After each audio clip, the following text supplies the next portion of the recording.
நேத்திக்கு நான் ஆஃபீஸ்லேருந்து வீட்டுக்கு ரிட்டர்ன் வரும்போது கேபில் வந்து எனக்கு இந்த விஷயத்தை பற்றி இன்னைக்கு சொல்லணும் அப்படின்னு சொல்லி ஒரு சின்ன ஊக்குதல் வந்து என்னோட இருதயத்தில் காணப்பட்டுச்சு.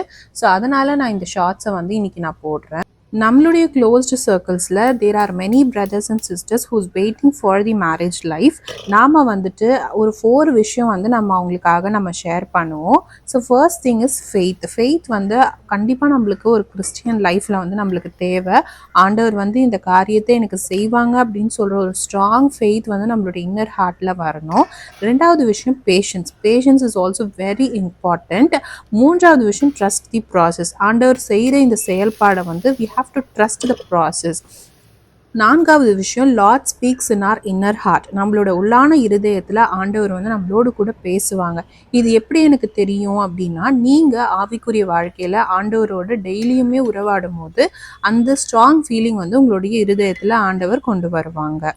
ஸோ இந்த வெயிட்டிங் பீரியடில் ஆண்டவர் வந்து நிறைய பாண்டேஜஸை வந்து நம்மளுக்கு இந்த மேரேஜ் லைஃப்க்கான பாண்டேஜஸை நிறைய பிரேக் பண்ணுவாங்க. நிறைய அடைக்கப்பட்ட வாசல்கள் வந்து இதன் மூலியமாக நம்மளுக்கு திறக்கப்படும். அப்போ நம்மளுடைய மேரேஜ் லைஃப் வந்து ஒரு ஃப்ரூட்ஃபுல்லான ஒரு மேரேஜ் லைஃப் வந்து நம்ம லீட் பண்ண முடியும். ஃபார் எக்ஸாம்பிள், ஆடம் அண்ட் ஈவை வந்து நம்ம எடுத்துக்கலாம். ஆண்டவர் வந்து ஆதாமை வந்து உருவாக்கும் போது அவருக்கு வந்து ஏற்ற துணையை வந்து உண்டாக்குவேன் என்று சொல்லி ஆதாமினுடைய விழாயிலிருந்து ஏசப்பா வந்து ஏவாளை வந்து உருவாக்குனாங்க. ஸோ அதே மாதிரி தான் நமக்கும் நம்மளுடைய பார்ட்னரை வந்து ஆண்டவர் வந்து ஒரு ஏற்ற துணையை வந்து கண்டிப்பாக கொடுப்பாங்க அப்படின்னு சொல்லி இந்த ப்ராசஸை நம்ம ட்ரஸ்ட் பண்ணுவோம்.